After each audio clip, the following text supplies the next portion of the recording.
Hello students, so welcome back to the chapter of cell. I hope you have gone through the notes which I have shared to you in the WhatsApp group, and since you hadn't called me for any doubts, therefore I can believe that there were no such doubts. If there are any doubts which I shared in the previous class, then please either call me or text me in my WhatsApp. Okay? So in the notes आप देख रहे थे कि last portion हम लोग जो वहां पर करके आपका खत्म किए थे, that was the different type of solutions, जैसे कि हाइपोटोनिक, हाइपरटोनिक और आपके आइसोटोनिक सॉल्यूशंस थे. ठीक है, वहां तक हम लोगों का कंप्लीट होकर रखा हुआ था. उसके बाद हम लोग नोट्स के हिसाब से अगर चले तो वहां पर टाइप ऑफ ट्रांसपोर्ट जो है वो आज लेके मैं शुरू करूंगा सबसे पहले. क्लियर है? तो according to the transportation, transport होता है दो प्रकार. क्लियर है? एक होगा जिसको हम लोग नाम देंगे पैसिव ट्रांसपोर्ट और दूसरा होगा जिसको हम लोग नाम देंगे एक्टिव ट्रांसपोर्ट. क्लियर है? ठीक है. और ये ट्रांसपोर्ट होगा किसके आधार पे? ना वही सेम चीज, कंसंट्रेशन ग्रेडियंट. क्लियर है? Movement from high to low या लो टू हाई. ठीक है, चलिए समझते हैं. ग्रेडियंट मैंने आपको उस दिन समझाया था कि ग्रेडियंट का मतलब क्या होगा ना, एक स्लोप. तो अगर आपका कोई चीज जैसे पानी में सपोज करूं, अगर स्लोप के ऊपर रखा हुआ है तो ऑब्वियसली उसको स्लोप नीचे मिलेगा, और बाय द ग्रेविटेशनल पुल वो जो आपका वाटर यहां पे एक्यूमुलेट होकर रखा हुआ है, that will be easily flowing down across या along the slope, along the gradient. ठीक है, तो उस टाइप ऑफ हम लोग को बोलेंगे कि दिस टाइप ऑफ जो ट्रांसपोर्ट हो रहा है from higher concentration to lower concentration, जो जनरली आपके हर चीजों में, हर मूवमेंट के अंदर दिखाई देता है, that kind of a transport will be known as passive transport. समझ में आया? मतलब क्या है ना, सपोज करिए this is your A and this is your B. Clear है? यहां पर ए का कंसेंट्रेशन जो है that is higher than that of the concentration of B. Clear? तो ये जो चीजें हैं यहां पर, ये चीजें आराम से स्लोप से होते हुए नीचे तक यहां पर आता जाएगा. समझ में आया सर? कोई दिक्कत? इसका हम लोग एक दूसरा भी एग्जांपल ले सकते हैं. सपोज कीजिए कि यहां पर आपका एक परमिएबल मेम्ब्रेन है, यहां पर मीडियम ए है और यहां पर मीडियम बी है. क्लियर है? ए का कॉन्सेंट्रेशन यहां पर ज्यादा है, ठीक है, और बी का कंसेंट्रेशन कम है. तो ये जो ए के जो आपके मॉलिक्यूल्स है, ये जनरली क्या होगा, from the region of higher concentration to the region of lower concentration ये मूव कर जाएगा. क्लियर है? ठीक. तो this type of a movement और this type of a transport is known as passive transport. Clear है? Moving from higher concentration to lower concentration along, नाम क्या याद रखना पड़ेगा यहां पर, along the concentration gradient. और ग्रेडियंट का मतलब क्या बोला था मैंने, स्लोप. क्लियर है? जस्ट इसके ऑपोजिट होता है आपका एक्टिव ट्रांसपोर्ट के अंदर. एक्टिव ट्रांसपोर्ट मतलब ना, एक्टिव चीज का मतलब क्या है, एनर्जेटिक. एक्टिव शब्द का मतलब क्या है, that boy is very active, मतलब वो बहुत ही ज्यादा उसके अंदर ऊर्जा है, एनर्जी है. तो वही चीज आपका होगा यहां पर भी. सिमिलर केस में यहां पर भी करूंगा, एक सेमी परमिएबल मेम्ब्रेन लूंगा. I will be having A and B. These are the two different mediums containing different concentration. अब यहां पर देखता हूं मैं कि ए का जो कंसेंट्रेशन है वो कम है देन बी का कंसेंट्रेशन. अब यहां पर क्या है, ए का जो कंसेंट्रेशन है वो कम है देन बी. क्लियर?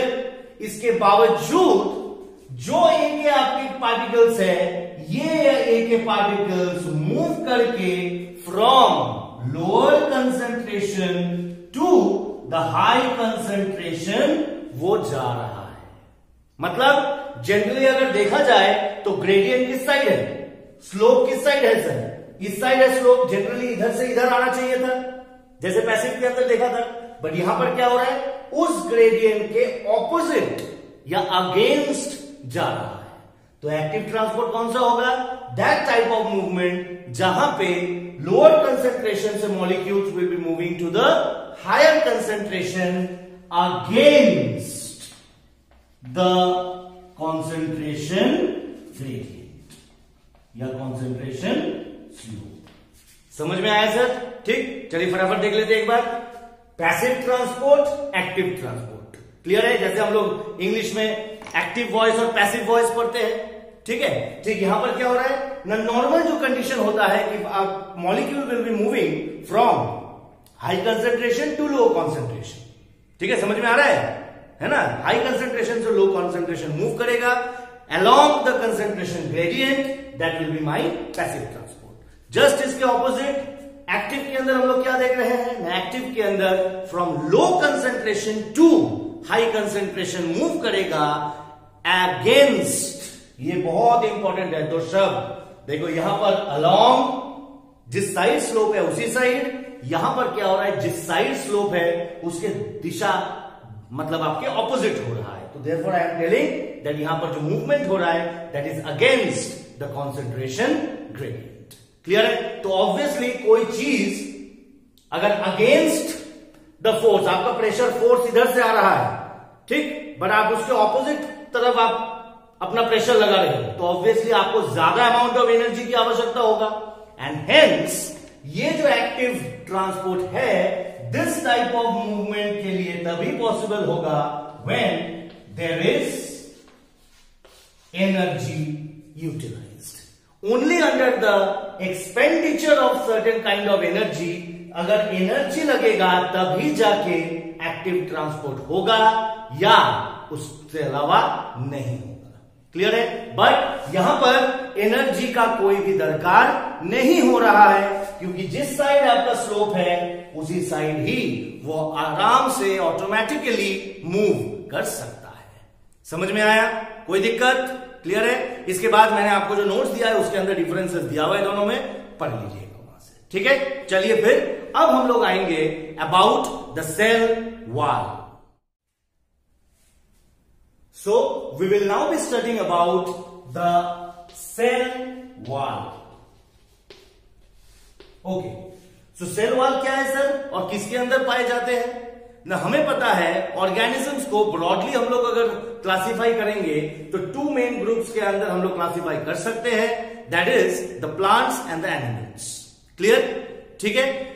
आगे जाके हम लोग देखेंगे कि सिर्फ और प्लांट्स और एनिमल्स नहीं, और भी आपके कई सारे माइक्रो ऑर्गेनिजम्स या फंगी ये सब है जिनको हम लोग अलग अलग क्लासिफिकेशन करते हैं। बट ब्रॉडली अगर हम लोग बात करें तो we divide the organisms into two groups, that is plants and animals. तो ऑब्वियसली उनके अंदर जो सेल्स होंगे उसके अंदर भी डिफरेंसेस होते हैं। तो बेसिक डिफरेंस जो आपका होगा between plant cell and an animal cell, that is the difference in the presence of the cell wall. तो cell wall जो structure होगा that is only present किसके अंदर? एक हम लोग यहां पर लिख सकते हैं plants। अब इस plants के अंदर बहुत अच्छी तरह सुनना, इस plants के अंदर green plants containing chlorophyll and non green plants जैसे कि fungi, fungus, ठीक है? तो उन दोनों के अंदर ही, तो प्लांट्स के अंदर एक तो आपका ग्रीन प्लांट्स, ठीक है, और दूसरा नॉन ग्रीन प्लांट्स जिसको हम लोग फंगी भी बोल सकते हैं। क्लियर? तो इन दोनों के अंदर ही आपका क्या मिलेगा सर? Cell wall. और ये सेल वॉल कहां पे रहेगा ना? ये सेल वॉल जो हम लोग सेल मेम्ब्रेन पढ़े थे, वो सेल मेम्ब्रेन से भी पहले एक outer hard protective covering of the cell को होगा। किसके लिए? प्लांट्स के अंदर। तो ये क्या हो जाएगा? In plants it will be the outermost hard covering, हाँ या ना सर, ठीक है, तो it will be the outermost hard covering of a plant cell. Clear? अब ये सेल वॉल बना किससे होगा सर? ना हम लोग यहां पे दो टाइप ऑफ ऑर्गेनिजम्स पढ़ रहे हैं, ग्रीन प्लांट्स और फंगी।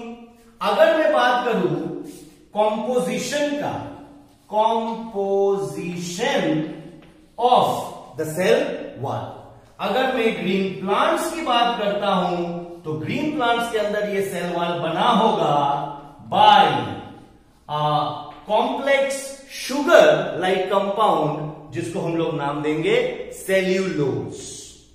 क्लियर है? ये नाम आप लोग क्लास 7th में एक बार सुने थे, याद करिए, जब आपका second chapter nutrition in animals पढ़ रहे थे। उस न्यूट्रिशन इन एनिमल्स के अंदर आपका था कि जो हर्बीवोर्स है सर, वो हर्बीवोर्स बहुत अच्छी तरह ग्रास को डाइजेस्ट कर सकता है, बट जो कार्निवोर्स होते हैं वो ग्रास को डाइजेस्ट नहीं कर सकता है, वो खा भी नहीं सकता है। क्यों नहीं खा सकता है? बिकॉज उस ग्रास के अंदर भरपूर मात्रा में, ग्रास क्या है? प्लांट सेल, तो उस ग्रास के अंदर भरपूर मात्रा में रहेगा क्या? सेल्यूलोज। ठीक, और इस सेल्यूलोज को डाइजेस्ट करने के लिए, पचाने के लिए हमारे बॉडी के अंदर भी कुछ एंजाइम्स या माइक्रो ऑर्गेनिजम्स होना चाहिए। तो ये जो हर्बीवोर्स होते हैं, इन हर्बीवोर्स के अंदर inside their stomach, specially in a pouch like structure जिसको र्यूमेन बोलते हैं, उस र्यूमेन के अंदर होते हैं द सेल्यूलोज डाइजेस्टिंग बैक्टीरिया।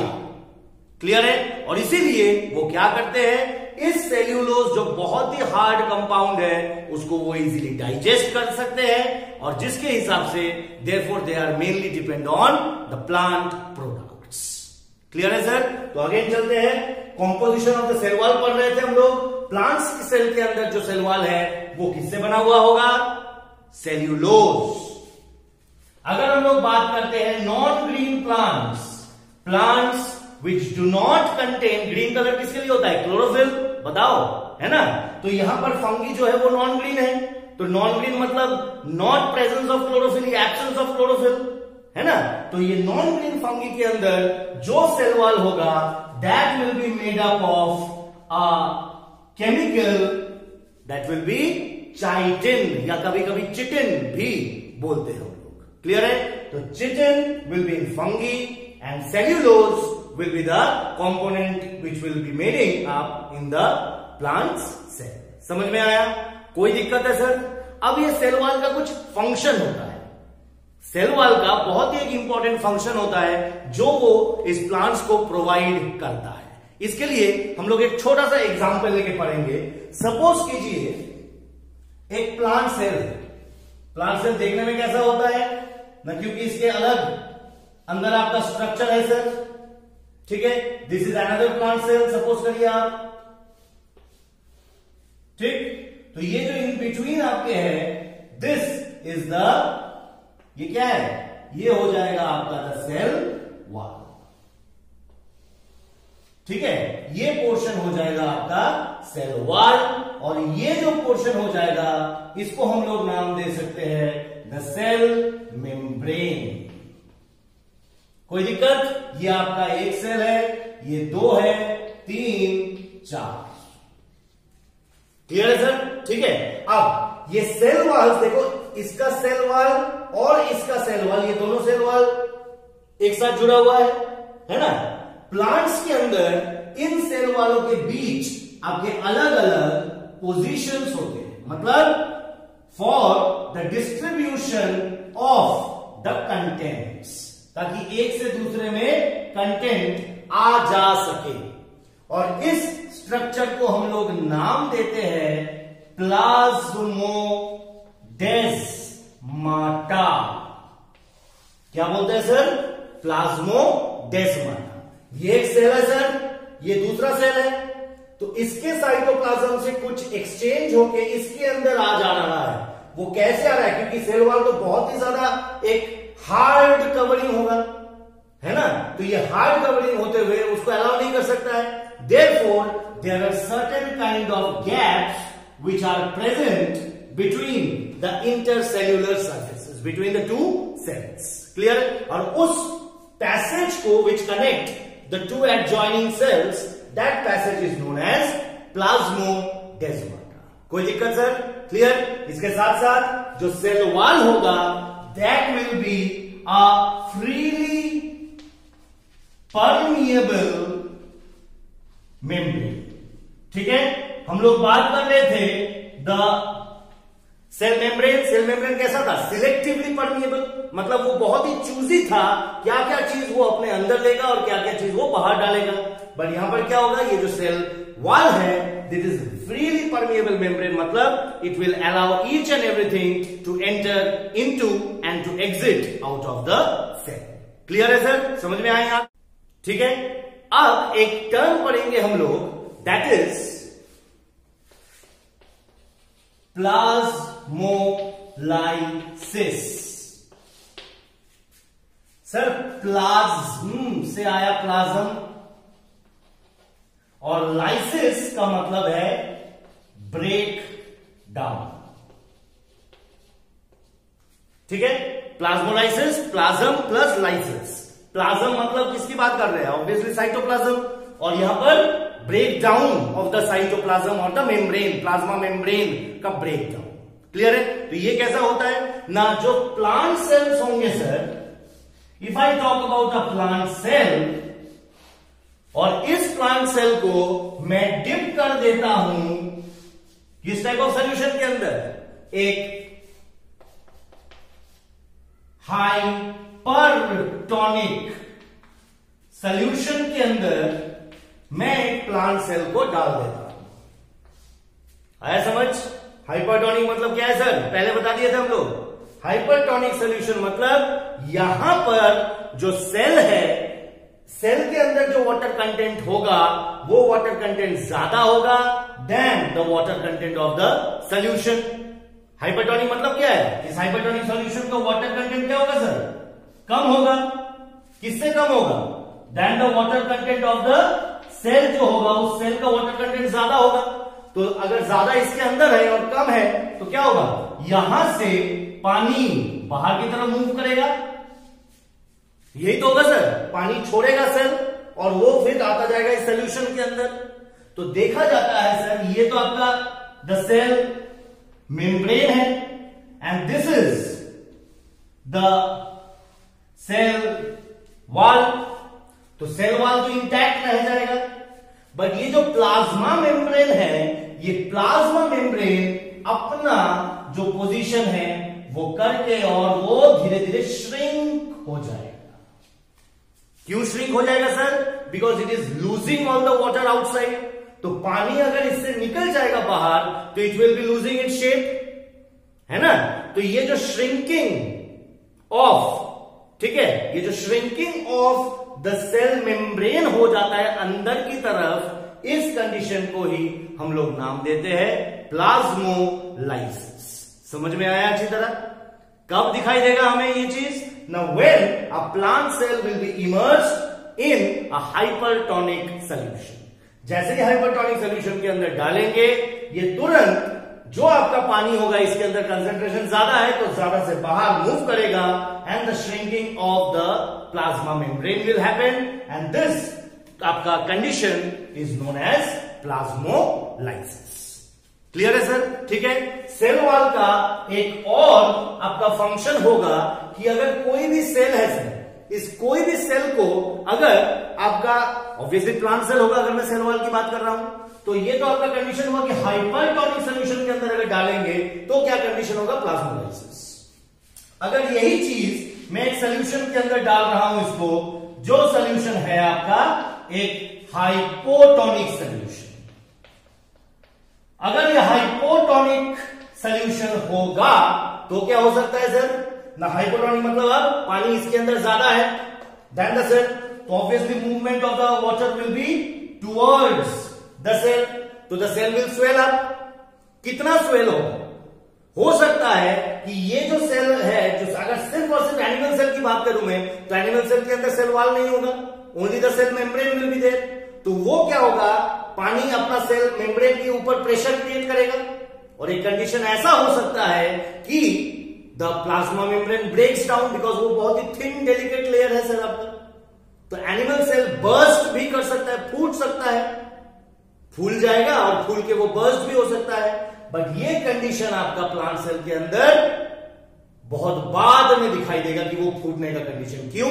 क्योंकि प्लाज्मा मेम्ब्रेन, अगर सपोज करो ये आपका एक सेल है and this is the plasma membrane, suppose this is the cell wall, ये आपका सेल वॉल है और ये अंदर की तरफ जो है this is your the plasma membrane. ठीक है, अब जैसे ही पानी इसके अंदर आता गया, पानी चारों तरफ इस प्लाज्मा मेम्ब्रेन को प्रेशर डालेगा, है या ना? और ये प्रेशर से प्लाज्मा मेम्ब्रेन क्या करेगा, अब इसके साथ बिल्कुल चिपक जाएगा, ये कंडीशन हटा के बिल्कुल इसके साथ हो जाएगा। और जब तक ये सेल वॉल है इंटैक्ट, ये प्लाज्मा मेम्ब्रेन उसको हटा के तो अलग नहीं जा सकता है। मतलब क्या है, ये जो सेल वॉल है ये इसको कहीं ना कहीं बहुत अच्छी तरह एक प्रिवेंट कर रहा है कि नहीं? क्लियर है? तो हाइपोटोनिक सेल के अंदर, मतलब सॉरी हाइपोटोनिक सॉल्यूशन के अंदर एक प्लांट सेल को बहुत अच्छी तरह फूटने से बचाएगा कौन सा स्ट्रक्चर? Cell wall. क्लियर है सर? कोई दिक्कत? तो this is your cell wall. उसके फंक्शंस डिस्कस किए, एक्टिव और आपके पैसिव ट्रांसपोर्ट डिस्कस किए। Now we will be moving to the topic of the nucleus, which is a very very important topic. So अब हम लोग डिस्कस करेंगे about the very important part of the cell and that is the nucleus. ठीक है, nucleus को सबसे पहले discover कौन किया था? It was discovered by Robert brown.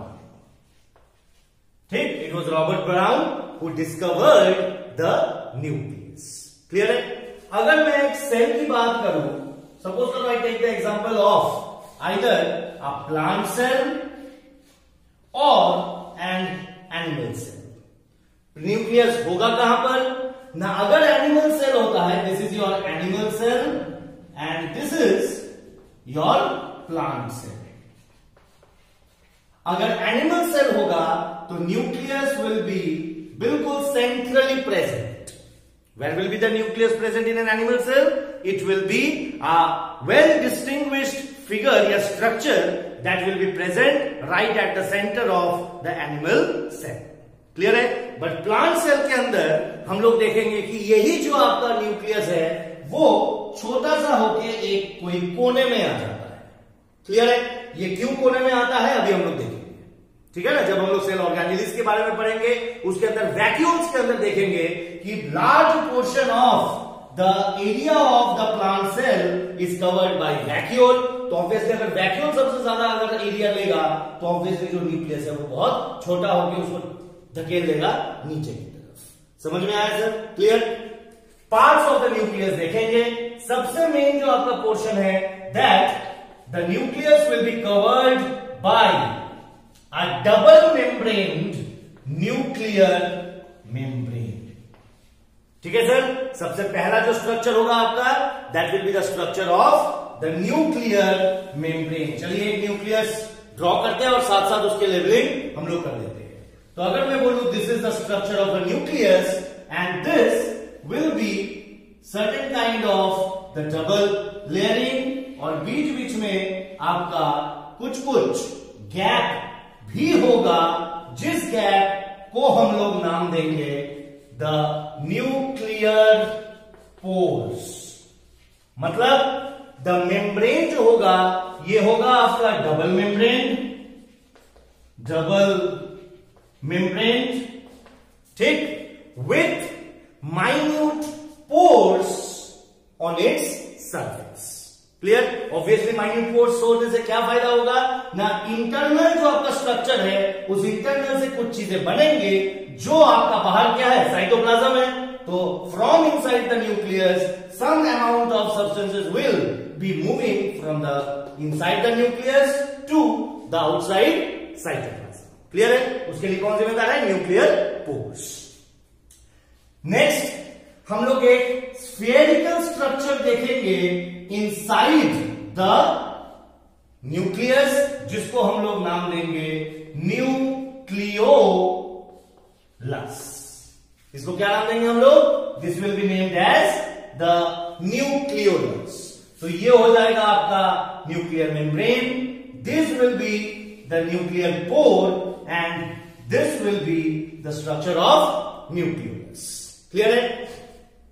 यहां पर एक जेली लाइक सब्सटेंस या फ्लूइड मैट्रिक्स होगा, जिस मैट्रिक्स को हम लोग नाम देंगे the nucleoplasm.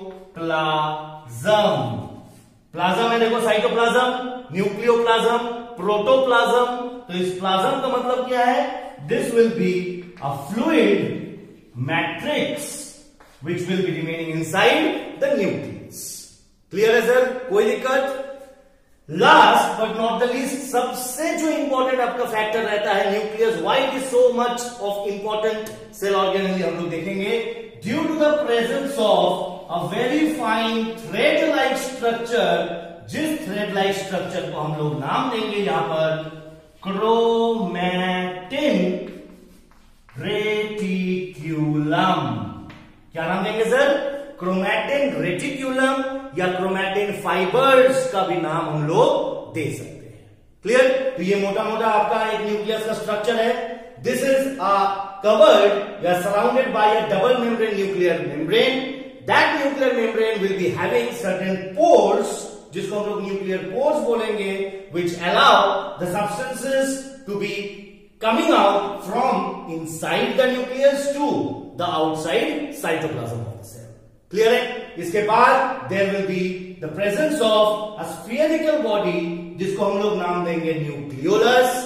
There will be the fluid matrix, जिसको हम लोग नाम देंगे nucleoplasm, and there will be the chromatin fibers.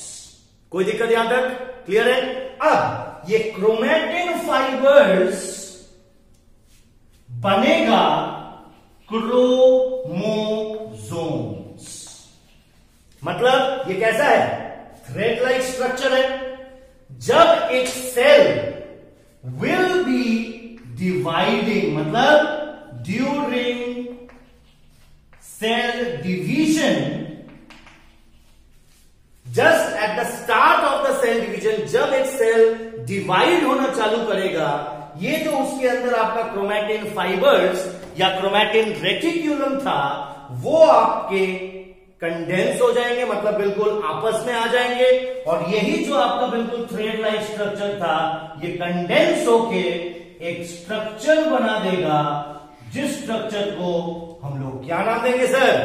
Chromosomes. Clear है? कोई दिक्कत? What is the function of the chromosomes? Now this will be the chromosomes which will carry the genetic material. And what is the genetic material? This in organisms can be DNA or RNA. Clear है? बहुत जल्दी समझा दिए। देख लो एक बार और। Chromatin fibre या chromatin reticulum समझ में आया? क्रोमैटिन रेटिकुलम क्रोमोसोम्स में कब चेंज होगा? Now when a cell will be entering into cell division, जब सेल डिवीजन आपका शुरू हो जाएगा, जस्ट उससे पहले जितने भी आपके एक धागे जैसा थ्रेड लाइक स्ट्रक्चर जो होगा, वो तुरंत आपस में आके कंडेंस हो जाएगा, और कंडेंस होके वो क्या बन जाएगा सर? क्रोमोसोम्स। क्लियर है? और ये क्रोमोसोम्स के अंदर क्या पाए जाते हैं? That is the genetic material, मतलब जीन्स, जिसके अंदर इंफॉर्मेशन छुपा हुआ है ना? और ये जेनेटिक मटेरियल जो होता है either in the form of DNA, DNA का फुल फॉर्म क्या है sir? Deoxy ribonucleic acid, and RNA ribonucleic acid. ठीक है? छोटा सा एक आपका मन में सवाल आएगा कि हम इन दोनों में से हमारे अंदर क्या होता है? सर हमारे अंदर होता है डीएनए, बट ये डीएनए से बनता है आरएनए कहां पर? हमारे बॉडी के अंदर। क्लियर? स्पेसिफाई करने से ये जो आपका द न्यूक्लियोलस है, ठीक है, यहां पर ये आपका प्रोड्यूस करेगा क्या? ज्यादा मात्रा में ये प्रोड्यूस करेगा राइबोसोम्स। एंड राइबोसोम्स आपको पता है वो क्या करता है? They are the site for the protein synthesis. Protein चाहिए होगा ना सर? प्रोटीन है क्या? कोई भी हमारे बॉडी के अंदर, चाहे वो हार्मोन हो, चाहे वो कोई डाइजेस्टिव एंजाइम हो, वो all the hormones and all the digestive enzymes which is present inside our body are certain kind of proteins, they are the some proteins, ठीक है। और वो जो प्रोटीन का स्ट्रक्चर होगा सर, वो प्रोटीन कैसा बनेगा उसका इंफॉर्मेशन किसके पास छुपा हुआ है ना, उसका इंफॉर्मेशन होता है किसके अंदर, the genetic material of the particular organism. Clear है। और इसीलिए सर हम लोग बोलते हैं कि न्यूक्लियस इतना इंपॉर्टेंट क्यों है कि जब सेल्यूलर डिवीजन होता है ये न्यूक्लियस एक बहुत ही वाइटल और इंपॉर्टेंट रोल प्ले करता है, ठीक है। क्योंकि ये जो ट्रांसमिशन ऑफ कैरेक्टर्स होता है, एक जनरेशन पेरेंटल जनरेशन के कैरेक्टर्स आफ्टर आपका रिप्रोडक्शन होने के बाद the passing of those characters, parental characters into the new born baby या न्यू बॉर्न ऑर्गेनिज्म के अंदर जो हो रहा है, उसके अंदर मेन काम जो कर रहा है sir, that is the nucleus. कोई दिक्कत सर। और उसी लिए जो भी इंफॉर्मेशन जा रहा है बिल्कुल हूबहू वैसे ही आपका रिजेम्बलेंस, हूबहू मतलब मैं आइडेंटिकल नहीं बोलूंगा क्योंकि आपका सेक्सुअल रिप्रोडक्शन भी हो सकता है, एसेक्सुअल रिप्रोडक्शन भी हो सकता है, उतना डिटेलिंग में नहीं जाऊंगा मैं अभी, ठीक है ना, बाद में क्लासेस में हम लोग डिस्कस करेंगे। बट ट्रांसमिशन ऑफ कैरेक्टर्स की अगर मैं बात करता हूं कि पेरेंटल जनरेशन से आपका जो नेक्स्ट जनरेशन है उसके अंदर जो कैरेक्टर्स का आपका ले जाना आना होगा, that will be depending on the chromosomes. And chromosomes कहां पे होते हैं सर, इनसाइड द न्यूक्लियस। कोई दिक्कत सर, ठीक है। तो हम लोग बोल सकते हैं ये न्यूक्लियस ही होगा the brain of the cell, है ना। जैसे हमारा ब्रेन होता है, हमारा ब्रेन क्या काम करता है सर, वो पूरे बॉडी के जितने भी मेटाबॉलिक एक्टिविटीज या फिजियोलॉजिकल एक्टिविटीज है सबको कंट्रोल करता है ब्रेन, है कि नहीं। तो brain is the controlling centre हम लोग बोल सकते हैं। ठीक वैसे ही एक सेल के अंदर जितने भी फिजियोलॉजिकल एक्टिविटीज चलेगा उसका जो आपका मेन कंट्रोलिंग सेंटर होगा, मतलब इंफॉर्मेशन जिसके पास स्टोर होगा, वो क्या है, that will be the nucleus. कोई दिक्कत सर। बाकी आप मेरे नोट्स फॉलो कीजिए और उसके अंदर एक छोटा सा टॉपिक और है, that is about the cytoplasm, जो मैं डील करूंगा इन माय नेक्स्ट क्लास। तो वहां पर हम लोग कंटिन्यू करेंगे from the cytoplasm and we will be straightly moving on to studying about the different kind of the cell organelles. Clear? We will also be starting with a topic that is on the basis of nucleus. How can we differentiate cells as prokaryotic and eukaryotic? ठीक है। तो till then जो भी मैं आपको notes दे रहा हूं उसको अच्छी तरह फॉलो कीजिए। जो यहां पर वीडियो लेक्चर्स आपको मिल रहा है उसको सही ढंग से देखिए, पढ़िए, प्लीज ये टाइम वेस्ट मत कीजिए, ठीक है। Till then thank you.